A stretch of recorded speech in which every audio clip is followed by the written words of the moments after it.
c'est Berne, la capitale de la Suisse, c'est pas une ville mieux? J'adore cette question, je la trouve hyper pertinente. C'est également mon avis.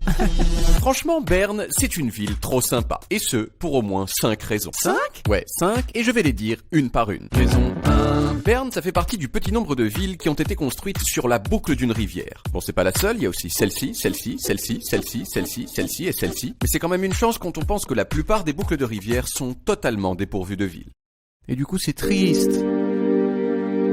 Raison 2. Berne, c'est une ville dont la plupart des immeubles sont verts. Vert, vert, vert. Pourquoi? Eh bien parce qu'ils sont souvent faits avec des pierres des carrières de Ostermundigen qui sont, vertes. Voilà.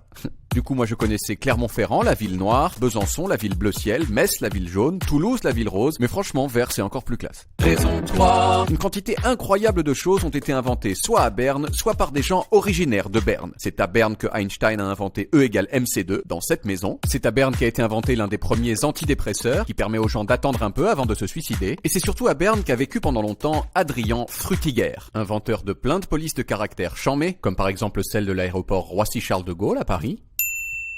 Mais aussi l'OCRB, qui est utilisé pour écrire les chiffres sur les codes barres, et surtout comme la police Glypha, qui est celle avec laquelle j'écris, là, tout de suite. Glypha. Raison 4. À Berne, il y a une nightlife de ouf.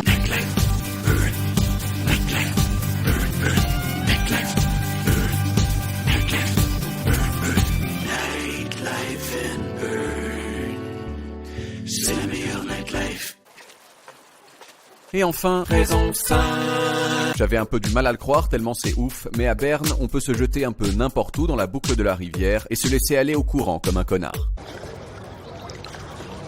Mais bon, le problème c'est qu'à Berne, il y a aussi des choses un peu nazes. Genre l'emblème c'est un ours super mal dessiné avec un zizi rouge que les Bernois foutent partout. Genre là, là, là et là. Et puis surtout, truc chelou, il y a 3 agglomérations en Suisse qui non seulement sont plus peuplées, mais qui en plus sont mieux.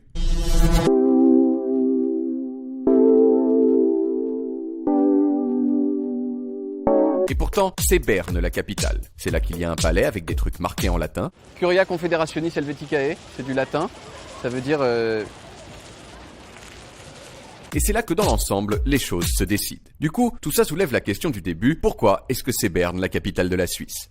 Pour le savoir, je suis allé au musée historique de Berne. Un endroit très sympa avec une fontaine munie de pompes à eau qui permettent de mouiller par terre. Et surtout un endroit où travaille l'historien Monsieur Schmutz, qui s'y connaît vachement pour tout ce qui est Berne. Je lui ai parlé pendant un bon moment, et voici ce que j'ai compris.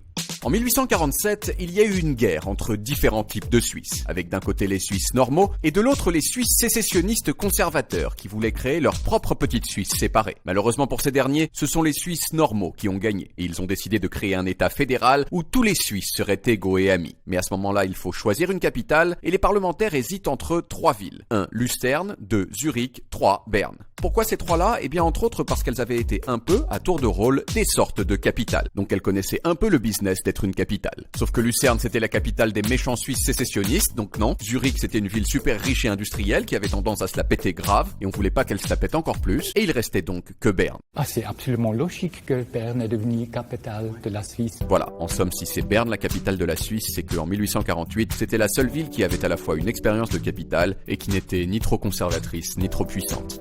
Et franchement, c'est vrai qu'à force d'y passer du temps, j'ai fini par accepter cet état de fait. Parce que tout compte fait, une ville où on peut se déplacer en se laissant flotter sur le fleuve mérite d'être une capitale.